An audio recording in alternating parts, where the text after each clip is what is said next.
Coming to you from the heart of the Diocese of Savannah, this is It's Catholic, Y'all, a series of conversations about faith and life. Views expressed in this podcast do not necessarily represent the views of the Diocese of Savannah. Welcome to It's Catholic, Y'all. I'm Patrick Chanel. I'm the Director of Fellowship and Life for the Diocese of Savannah. Today we're in Macon, Georgia. We're at the Kolbe Center, which is a pregnancy resource center here in our diocese. It's the only Catholic one in our diocese, officially Catholic one. Mm-hmm. So I'm joined by Ann Beall, who is the director, and I'm excited to be talking to you today about the Kolbe Center. Well, welcome. We are glad you're here. We're spending the year celebrating our 10th anniversary, and we are delighted to have you guys here to celebrate with us. No, we are super excited. 10 years, that's quite an achievement, clearly. But for those who haven't heard of the Kolbe Center, or maybe they're not familiar with pregnancy resources in general, what is a pregnancy resource center? What is kind of the mission, especially maybe specifically here at the Kolbe Center? Sure. Well, our mission is to help mamas who find themselves in crisis, whether it is an unplanned pregnancy or in parenting young children. Oftentimes, I'll get a mama that's got a 6-month-old that shows up and says, I don't know what to do. The baby cries all the time, or I can't afford to keep diapers, or whatever the situation is. We find that both sets of moms need our love and support no matter what. So we truly are the voice of life to mamas, whether it's a new mom who's finding out she's pregnant and scared and doesn't know the next step, or it's a mom that's figuring out parenting. We try to be there for both of those scenarios. No, that's amazing because, right off the bat there, just in my experience working, dialoguing with people about the pro-life movement, I often hear people say we only care about the babies before they're born, but you're saying y'all offer services even for people, even for moms after they've given birth. Yes, we really feel passionately that we have to walk the walk, right? Yeah. We have to say, we're going to be here after you have this baby. We're going to continue to support you. We're going to be your friend. We started the beginning of this year, we had to put some limits on our service just because we were overwhelmed. And so today we serve through the baby's 2nd birthday. Wow. And we continue to provide diapers and wipes and clothes and formula, anything they need through their 2nd birthday that we have available. So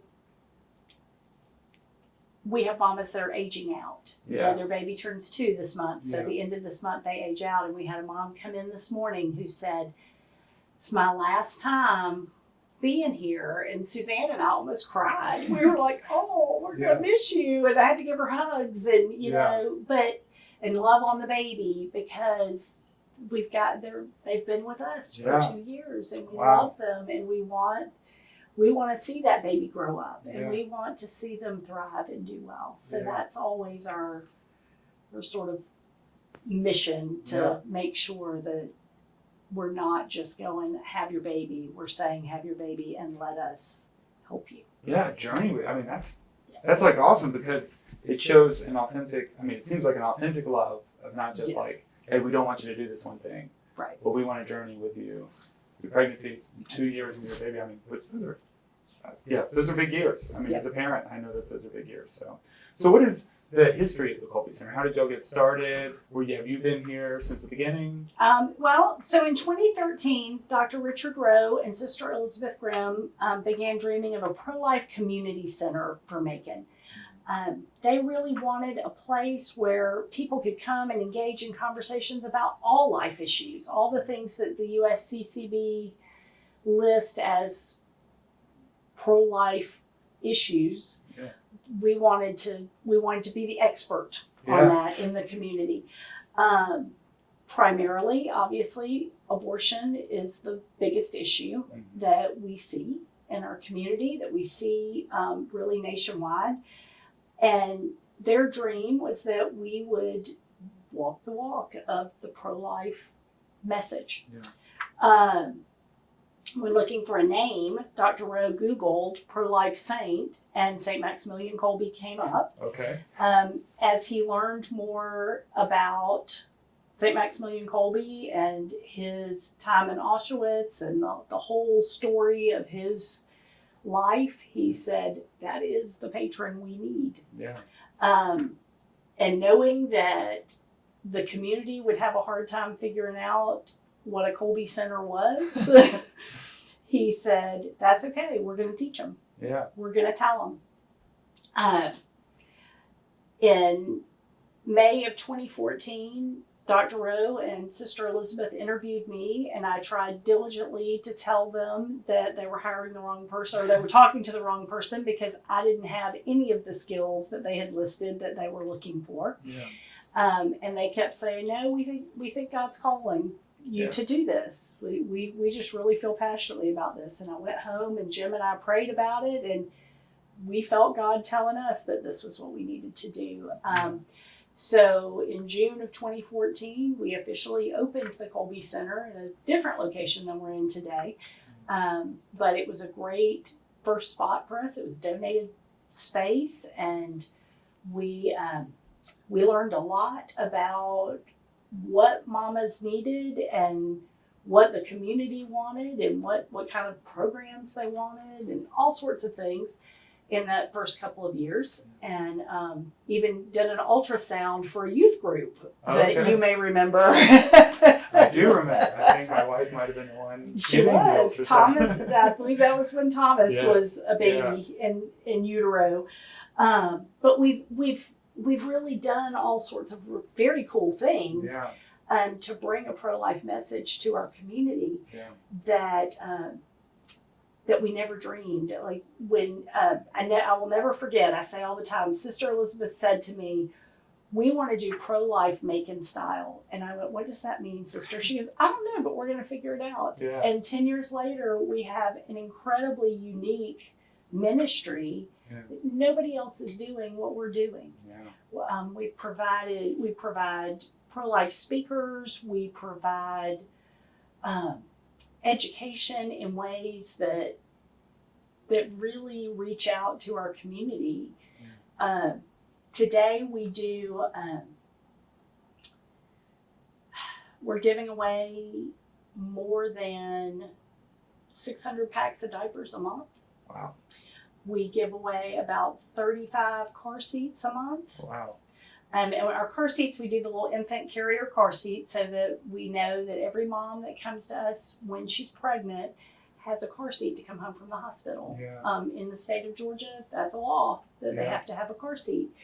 And we were getting phone calls from social workers at the hospital saying, I've got a mama that's going to be discharged, but they won't let her baby go because she doesn't have a car seat. Well, a $75 car seat standing between you taking your baby home and that baby having to stay in the hospital broke my heart. So it became a piece of our ministry that's one of those, like, we're going to do this. And we're going to make sure that every mama that needs one that doesn't have one gets one.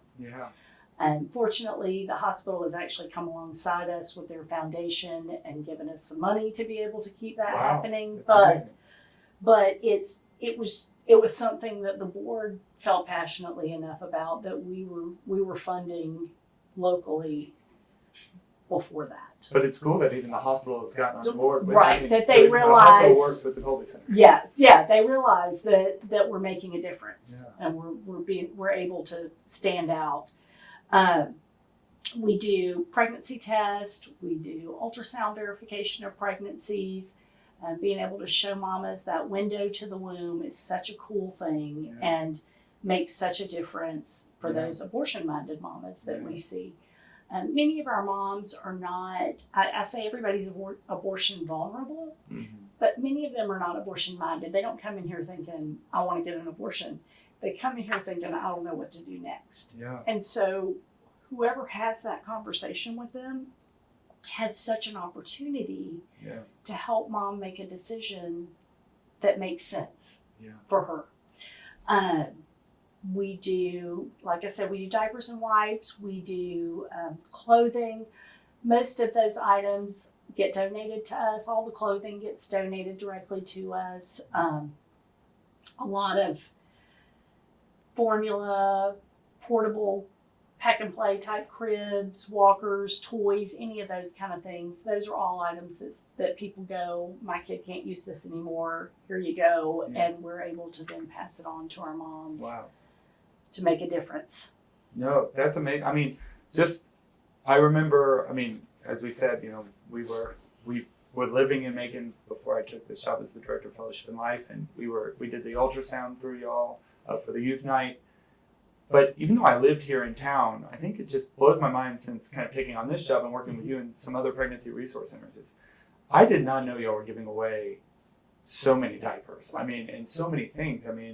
Not just like, oh, those are expensive things, but it's like, once again, I taught theology before this, and whenever abortion would come up, it was always so heated, and I'm just blown away. I wish I would have realized all of this back then, because y'all give away so many things that are just real acts of love, because, those things are expensive, they're burdens, they make it tough to, like you said, some of these people can't even afford, these moms can't afford a car seat, and yet y'all are supplying that, and even showing the hospital how to do it. Right. I don't know if that's a tagline, but but that is cool. So now, how can someone get these resources from you? Like if there was someone in need or you knew someone in need, like how would they take advantage of y'all? So the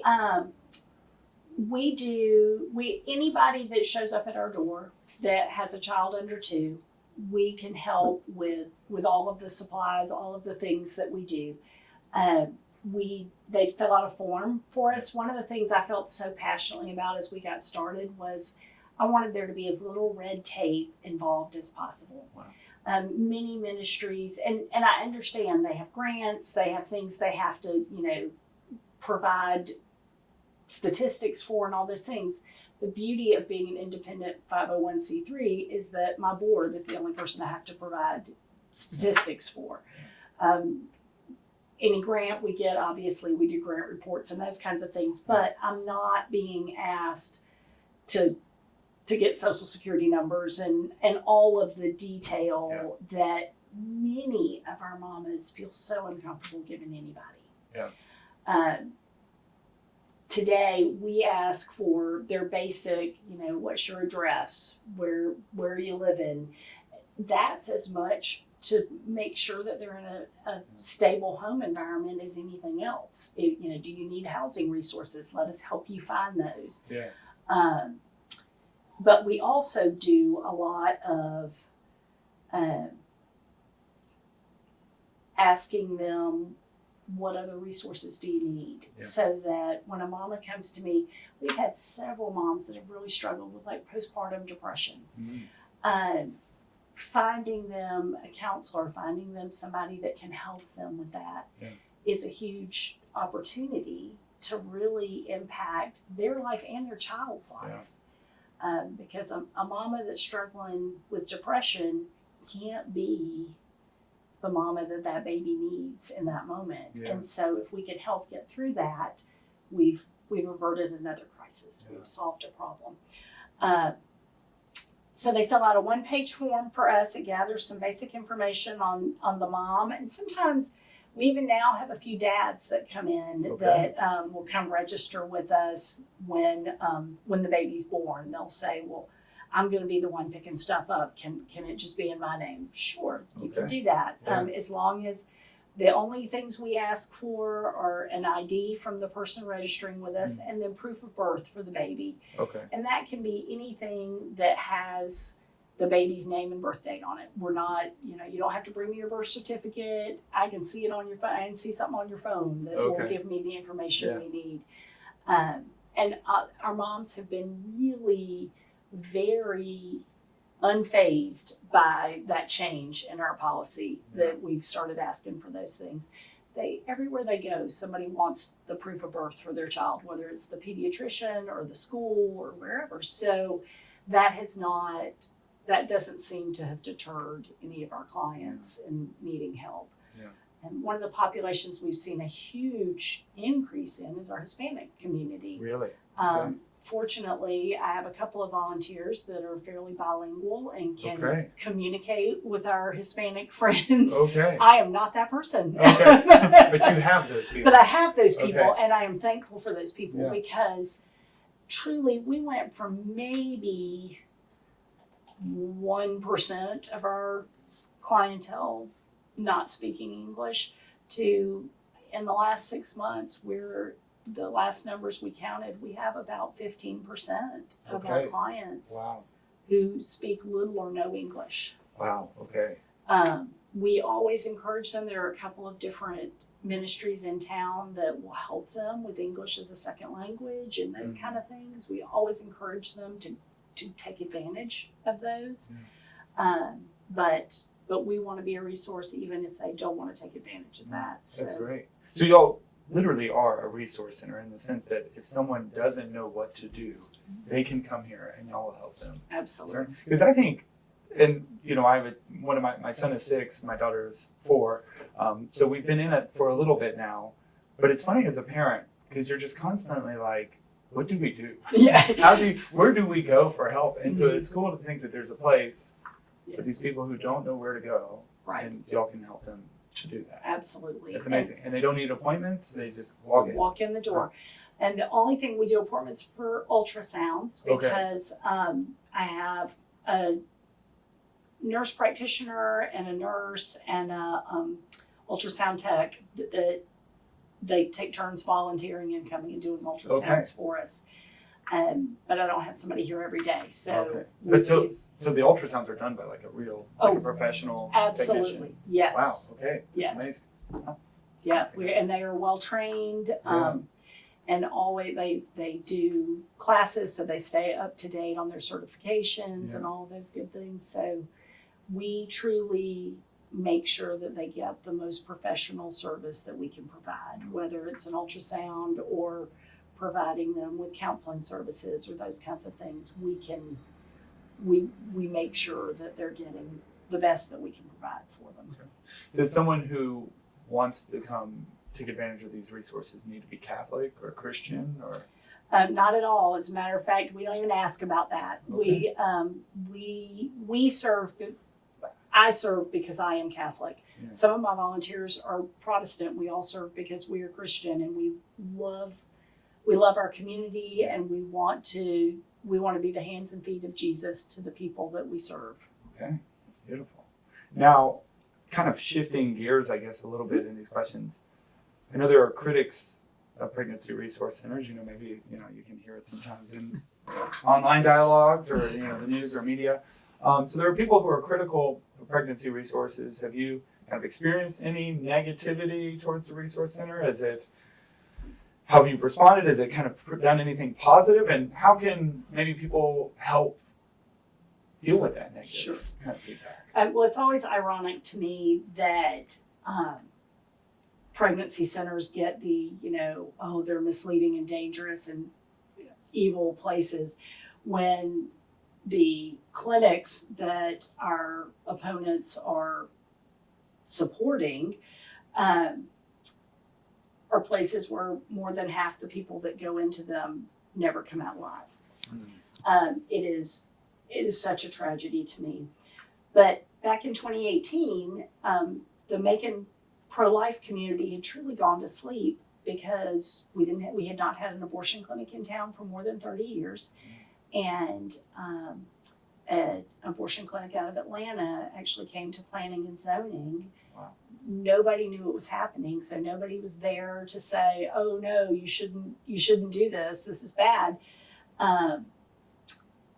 But a friend of mine happened to be there on another issue and called me and said, "Hey, have you ever heard of this company? Something's fishy." Yeah. And I said, I didn't know anything about them at the time, so I look them up and find out that indeed it is an abortion clinic, and they were planning to open here at 833 Walnut Street. Okay. And they had gotten approval from planning and zoning, and they were getting ready to begin working on the building and moving here. We held a lot of pro-life vigils and prayer services, and Couple of times we blocked Walnut Street completely and had the police showing up going, hey, you gotta let people through. You can't do this.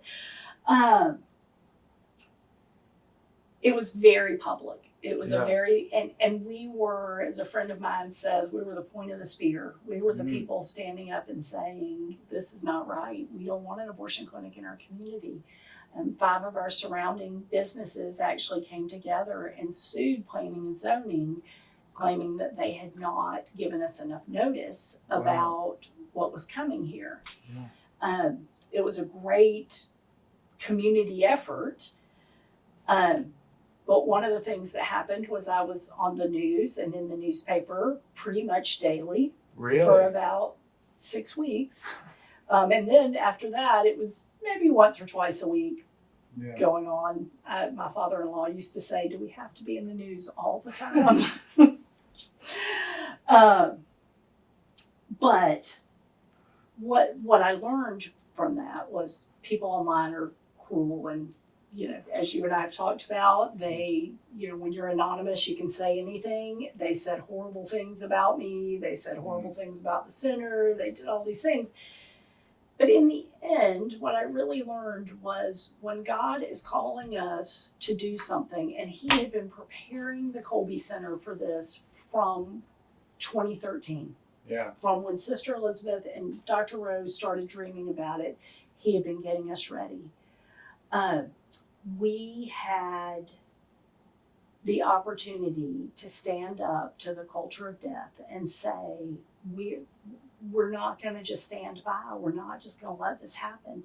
We were preparing people to be sidewalk counselors even before they ever opened. Like when we thought they were going to open, we were preparing people. Well, the beautiful part of the story is that we sit in this building today that's a beacon of hope on Walnut Street because God knew that He was getting us ready. And praise the Lord that we were able to get the building out from under them. And they, at that point, were just happy to be out of Macon and to not lose any more money.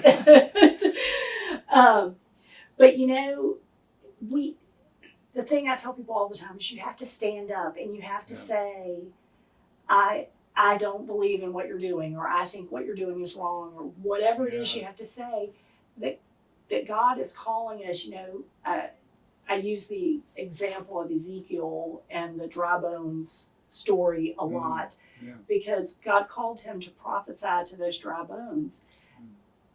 Now, you just tell me, let's go to Rose Hill Cemetery and start talking to the graves. And probably there's going to be some people in Macon that are going to go, there is something wrong. Like, this person is crazy. They've lost their mind. I get it. But I can look foolish to the world, or I can do what God called me to do. And I'm going to do what God called me to do. And that's what we've done. So to answer your question, yes, I've learned a lot. And it's been a really interesting growth for me, because there was a time when I would have said to you, oh, there's people that don't like me, I got to fix that. And today I can say to you, yes, there are people that don't like me and I'm doing something right. And so that personal growth for me has been really good. As for the center, we went from serving a handful of people, and I had other pregnancy center leaders say to me, you're going to lose all your clients. You're not going to have anybody. I was like, well, I don't have that many now, so it's going to be okay. We went from serving a handful of clients before this to today we serve over 500 a month. Wow. Okay. So these aren't small numbers. No, this is exponential growth that we could have never planned for. We could have never imagined.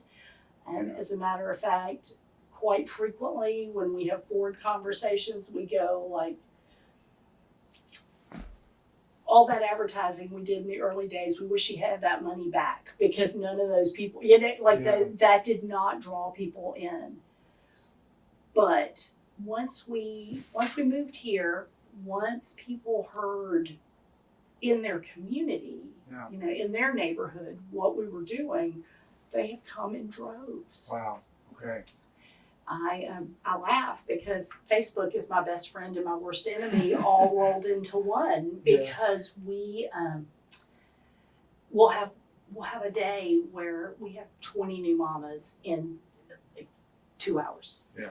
Wow. And we go like, where did y'all hear about us? We just ask, the ladies up front will say, where'd y'all hear about us? What brought you to the Kolbe Center today? Oh, I saw the post on Facebook. And so I'll go on Facebook and try to figure out what post they're talking about. And what I've really learned is there's all these little groups where people will go in and say, I'm pregnant and I need help. I don't have any diapers for my baby, or I don't have clothes, or whatever. And every single one of those posts, somebody will, 10 people have said, oh, go to the Kolbe Center, go to the Kolbe Center, go to the Kolbe Center. What a great witness that we have reached. We've reached the people we're trying to reach. Wow. And we continue to reach the people we're trying to reach. Yeah. No, I mean, I think that, because just to be clear, this building was supposed to be This the building was clinic. supposed to be the abortion clinic, and there is not a day that I walk through the door that I don't think, praise you, Lord Jesus Christ, that there are not babies dying here today. Amen. And yet, being helped through 2 years 2 years old. Yeah, and it just, I mean, one, I think there's a lesson there about just general moral value and how tough times can give birth to, even controversy gave rise to people being aware of this place. Yes. And the pro-life movement, kind of like you're saying, in Macon going to sleep. The next question, though, is in this kind of post-Roe v. Wade, post-Dobbs world, where the kind of political landscape around abortion is just getting all kinds of intense. What are some of the greatest ways people can help further the cause of life? I know we've kind of already started talking about that, but Sure. It just sometimes, your example of just speaking to the dry bones, I think, might be part of the answer there. You just gotta be willing to look foolish. But Absolutely. And anytime I have the opportunity to go talk to groups, that's one of the things I always use that story, because I think it is so important for us to remember that, the person at church who you think is the wackiest person, and they're always talking about abortion, or they're always talking about the death penalty, or whatever their issue is, the thing that God has called them to talk about, emulate that person. Be the person that everybody goes, oh, don't get Patrick started on abortion. Or don't get Ann started on whatever the topic is. Yeah. I want to be that person. Yeah. And oftentimes, at church, I'll think people know me as Ann Beall, the Kolbe Center lady. Of course she's anti-abortion. Of course that's gonna be her stance. But that's okay. Yeah. They need to know that, everything that the church teaches is not outdated. Yeah. And I think that becomes so important, that we not forget that we're standing on pretty solid ground theologically. Yeah. But we asked what the most important thing they can do. I will tell you, I want them voting. Okay. We have got to vote, but we've got to do more than vote once a year for the best pro-life politicians we can find, and then hold them accountable. I get so frustrated, particularly here in Georgia, with our heartbeat bill, and a lot of these legislators have said, we got you the heartbeat bill, we're not talking about abortion anymore. Yeah. What? Yeah. Abortion is still alive Yeah. in Georgia. Yeah. And that means babies are dying. So we've got to do more. Yeah. But boots on the ground, go to your local pregnancy center. If you don't have a local pregnancy center, I can tell you that we have had churches all over the diocese do baby showers for the Kolbe Center, do fundraisers, do events that bring awareness to our Catholic pro-life center here in the diocese. Yeah. Call us. let us get you engaged. Let us make that happen, because the more you talk about it in your church and in your parish, the more it goes beyond those walls. Yeah.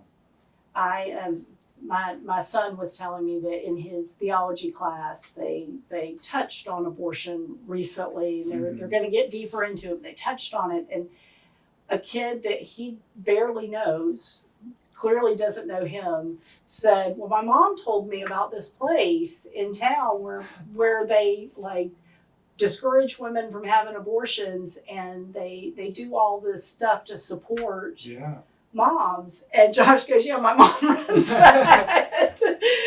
And but it was really cool that this kid who's not Catholic, who's, you know, first year at Mount DeSales, like says this as if nobody else in the room is going to know what he's talking about. Yeah. How cool was that? That is cool. So we liked it. I thought that was pretty cool.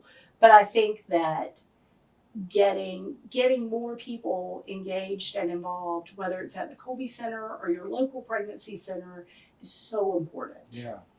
No, and I mean, to me, this is so powerful what you're saying, because I feel like, you know, living here in Macon, so with specific things, but just maybe Catholics in general oftentimes feel like they have these, like the Kolbe Center, and you don't know if it's making a difference. But then, like you said, I mean, it's some of these people saying these things on social media make a difference. Or, you know, when you bring it up in a classroom, it might make a difference. And I think that's just very powerful, how passion isn't a bad thing, and saying something that's on your heart is not a bad thing. And a lot of the times, it's the people brave enough to do that might be making the difference. Absolutely. And it's good to be excited to show people that, you know, Catholic teaching isn't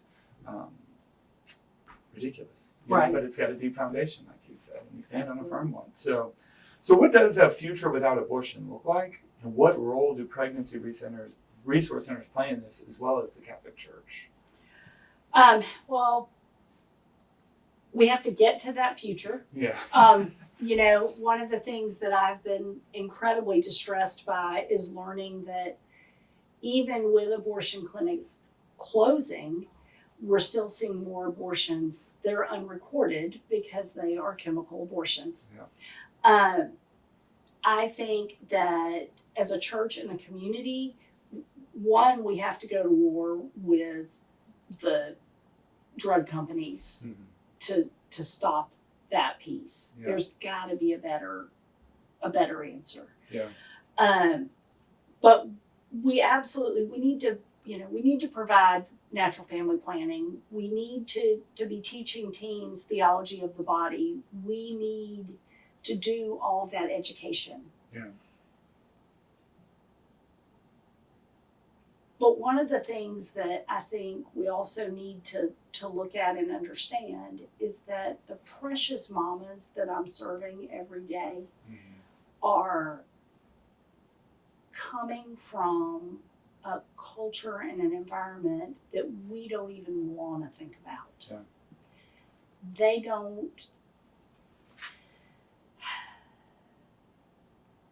don't know a different way to live. Yeah. And we can't change that in one fell swoop. Yeah. You know, there's no magic bullet that fixes the problem. Yeah. We have to love and serve them where they are. Yeah. And understand that we're looking at generations of young women who have gotten pregnant at 14, 15 years old. You know, I have a client that's been our client since the first time I met her was in 2016. We were in our old location. And she was having baby number 4. And she says to me, I can't do this again. I can't do it again, Miss Ann. And I said, you can't. You're here. Like, we're going to help you. We're going to make this difference. And we supported her through that pregnancy. And she made the choice not to have another baby for almost 5 years. It was amazing. Like she would come and see me with the baby that, the babies that she had, the one that we had gone through the pregnancy with her, all of these things. But her oldest child was becoming a teenager and struggling with all the things that even normal teenager, even our teenagers deal with, of rebelling and hanging out with the wrong people and all of these things. Yeah. And I said to her one day, I said, hey, I'm worried that she's going to be my next client. And she said, no, Miss Ann, I'm not going to let that happen. She's not going to get pregnant.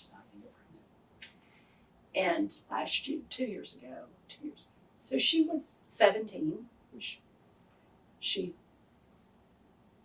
didn't have a baby as early as like her mother and grandmother had babies, but she shows up to see me without her mama, and she says, Miss Ann, I'm pregnant. And I said, that's okay. We can help you. Yeah. We can support you through this. And there were some tough moments in my office with her and her mama, and trying to negotiate what's going, how we're gonna have this baby, and you're gonna finish school, and we're gonna do all the things that need to happen, and we're gonna love this baby. Yeah. And the truth is, it's brought them together as a family, and she's graduated from high school and gotten a job, and they're not where I want them to be, but we're going in the right direction, right? Yeah. Like there's improvement in their relationship. The baby is growing up alongside his aunts and uncles that are just precious. Yeah. They're all, I'm telling you, this is a family that I've gone to birthday parties and football games and all sorts of things to watch these kids do. And my kids joke that they're my grandchildren. That's amazing. But there's a generational piece to what we're talking about that we have to figure out how to fix. Yeah. And how to show love and compassion, and to help this little group come along, not be in the same place. Yeah. And that's been one of my goals, and we're getting there. Yeah. No, and I don't want to go off in some long, abstract, esoteric kind of thing here. But that's what, like using love and compassion, but helping them get on the right path. That's what's been so mind-blowing for me. Like I said, I was a theology teacher and youth minister before this. And so I've had so many dialogues and debates, good ones and bad ones, ones where everybody agreed with me, ones where nobody agreed with me, on kind of pro-life issues. But what's been so powerful to me, like coming here and talking to you, visiting the Kolbe Center and other pregnancy resource centers, is like, one, I'm just convinced after being in so many debates and dialogues that y'all actually experience things most of us in the debates don't even know are real. Right. And so, but that y'all experience this kind of depth of suffering or struggling. So you're almost more like legit in it than we are, but that you're also like kind of authentically loving these people. It's not just like, let me solve this issue for you and send you out on your way, but it's like literally, as you just described, walking with these people for generations. Mm-hmm. And I think this kind of segues into the next question pretty well, because this is like where, whenever I brought up abortion in my classroom, it would immediately go to like political. They wanted to go political. Mm-hmm. And so I guess my question for you is, for those who think abortion is simply a political issue, what would you say? It's a complicated question. It's a complicated question. Absolutely, it is a complicated question. I would say that God's word is not political. The theology of not murdering innocent children is really the heart of the issue to me. These babies did not ask to be conceived. They did not. they are a gift from God. Yeah. And so the adults are the ones who screw it up, right? Yeah. Like, we're the ones who go. The weird thing about becoming an adult and learning is we're the ones messing up half the stuff, even though we blame it on the kids. Interestingly, I have long said that I wanted abortion to be unthinkable. You know, I had a Facebook post several years ago that got lots of debate because I said, I don't care what they do with the heartbeat bill, truthfully. And I don't. I mean, none of the laws seem to be making a difference or seem to be making things any better. Yeah. But the truth is, education isn't making things better either. Mm-hmm. You know, for generations we've been saying, oh, if they understood that this was a baby in their womb, they wouldn't kill it. They wouldn't want to terminate their pregnancy. But we still do. Yeah. We have mamas walking into abortion clinics saying, yes, I know that this is a baby that I am killing. Yeah. And they're still doing it. Yeah. It's better for the baby. It's better for me long term not to have a baby right now. Yeah. It's all of these things, and I go like, how can we not see that what we've done doesn't seem to be working? Yeah. So maybe it's time to find a way to love on these mamas and to walk the walk in a different way than we've been doing. Yeah. Now, do I know all the answers? Sadly, no. I would probably be much further along in life if I did. Yeah.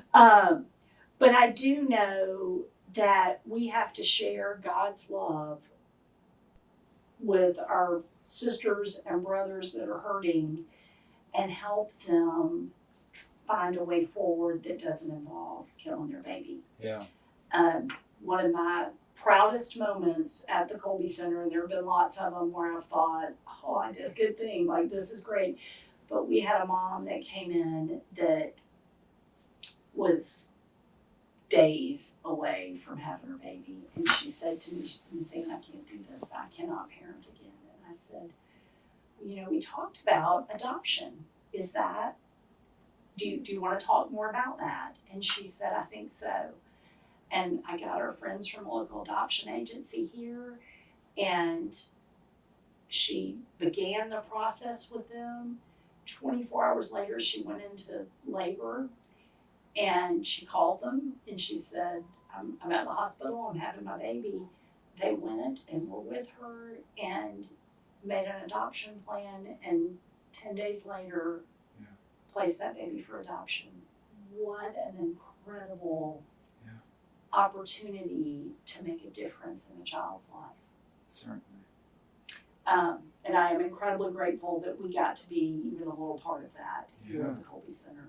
No, I mean, that's amazing because, I mean, part of what you're saying, and it kind of even goes back to, like I said, like half the time we're in these debates, we're not maybe in the real world. Right. Where it's like,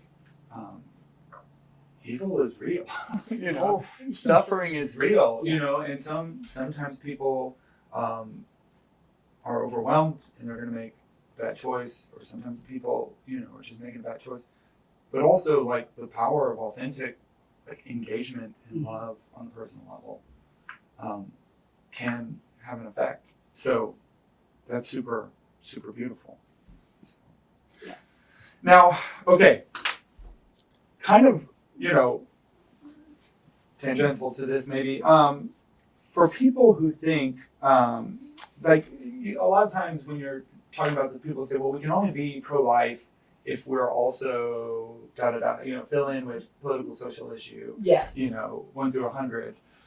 How do we respond to that? You know, like, well, really, we shouldn't be thinking about abortion. We should be thinking about this, you know, and then we can think about abortion. Well, yeah. I get all the time, and this is people at church that'll say to me, well, you're not actively working on death penalty issues. Yeah. Well, that's not what God's called me to work on. Maybe God's called you to work on that, but it's not what He's called me to work on. He's called me to work on abortion. Yeah. Like that is the issue that He has called me to focus on. Yeah.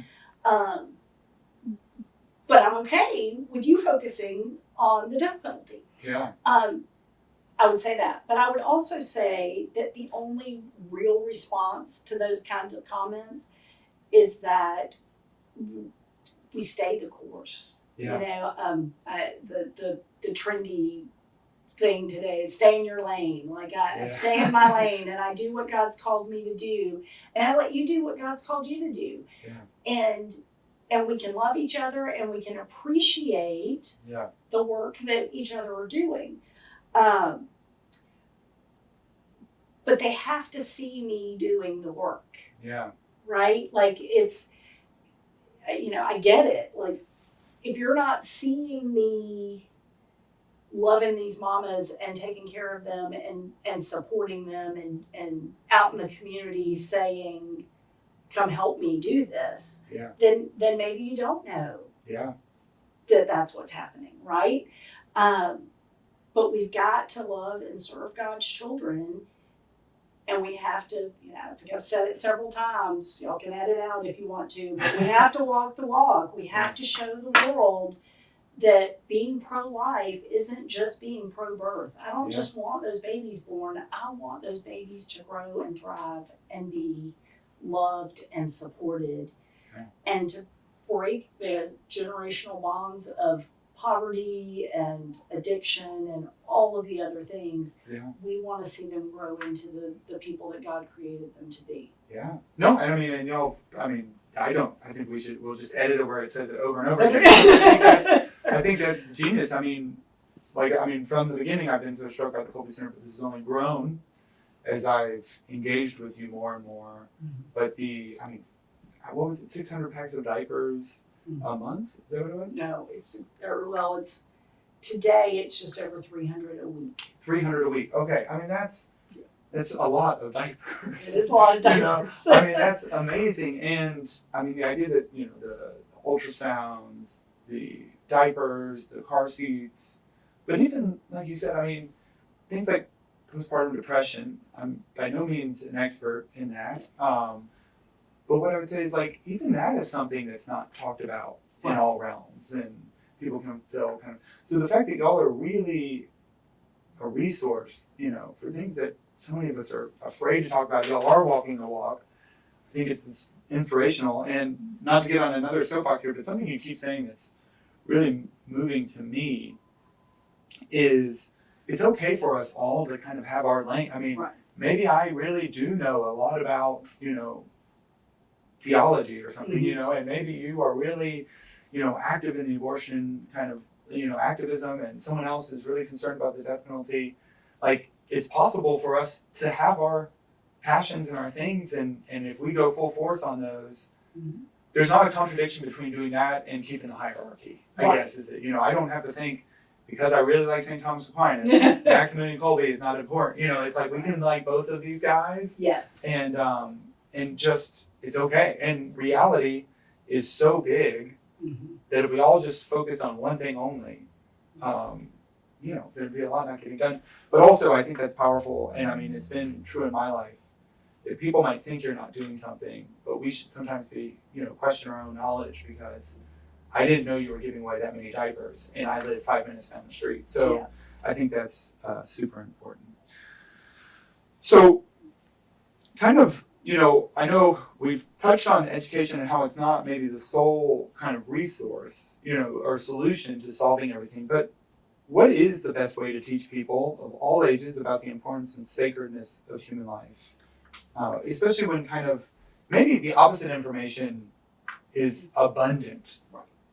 I mean, I could talk all day about that. So what is the best strategy for us there when the other side is really kind of pumping out some information? So one of the things that we've been working on here at the Kolbe Center for a couple of years actually is developing a virtual roller coaster ride through fetal development. Okay. I didn't want to ask. I was nervous to ask. I don't know the updated plan on that, so I didn't want to throw it out. So we have a professor from Mercer that's been with us since the beginning, and he's brought in some of his upper level students every year to keep working on that program. They are amazingly close to being done. We're getting there. We are hopeful that by early 2025, we will actually be testing it with students coming in and getting to go through that roller coaster ride. Okay. It takes you from after the single cell zygote all the way to a 9-month-old baby being born, Wow. to give them the premise of the whole program is the idea that everything needed to make you was there from the very beginning. Okay. The dream is to be able to share the subtle but powerful program with students and adults around the diocese so that we can say, we're not hitting you over the head. We're not going, you have to be pro-life. We're going, why wouldn't you be? Yeah. Because we've just shown you.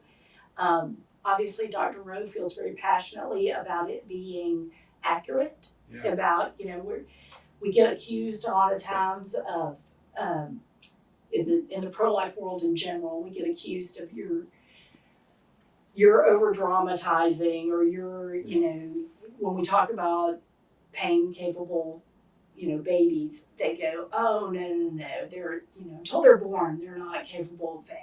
Like, no, we are sharing the real timeline of a baby's development in utero, and want that to be a way that we can share with the software will actually share with anyone once it's able to be dispersed.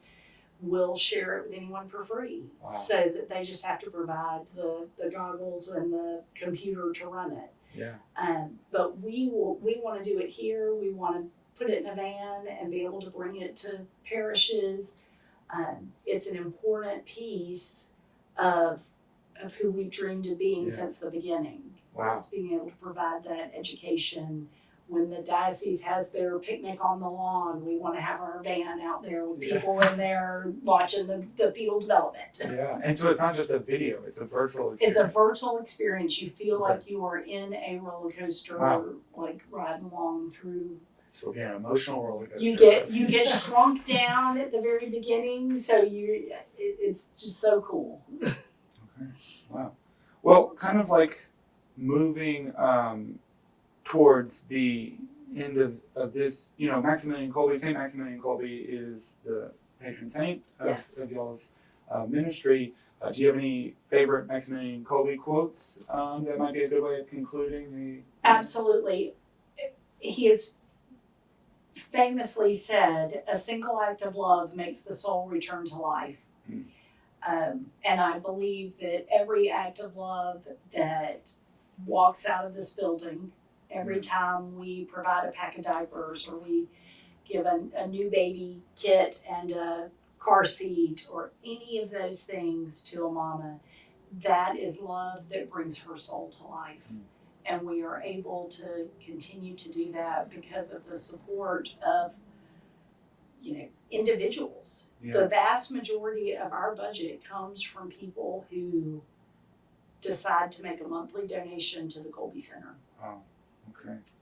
So that's my favorite. A single act of love makes the soul return to life. Well, that is beautiful. I know you also gave me a prayer, cool prayer card with a prayer that I figured we could close with. Absolutely. And then we'll close everything up. And in the name of the Father and the Son and the Holy Spirit. Almighty and eternal God, you created man to know, to love, and to serve you. Through the intercession of St. Maximilian Kolbe, we beseech you to grant us, and all of those who support the Kolbe Center, the grace to serve you in preserving life in all mankind. Let us cherish the unborn and treasure the elderly.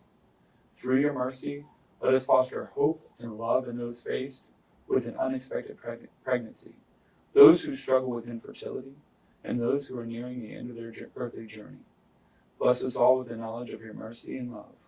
We ask this through Jesus Christ, your Son, who lives and reigns with you in unity with the Holy Spirit, one God, forever and ever. Amen. In the name of the Father, Son, and Holy Spirit. Amen. And I know anybody who's interested in the Kolbe Center, I know on the diocesan website, there's an area where you can find all the pregnancy centers that we've worked with in the diocese. or for whatever area you're in. I'm sure you all have a website that people can We visit? do. It's www.kolbecentermacon.org. Okay, and so they can find out all your information there and how to support you. But thank you so much, Ann, for all that you do here at the Kolbe Center and for taking the time to talk to us. And congratulations on the 10th year anniversary. Thank you so much, Patrick. It's been a pleasure. Thank you. This has been an episode of It's Catholic, Y'all. Visit us at diosav.org or on our Diosav social media platforms for more.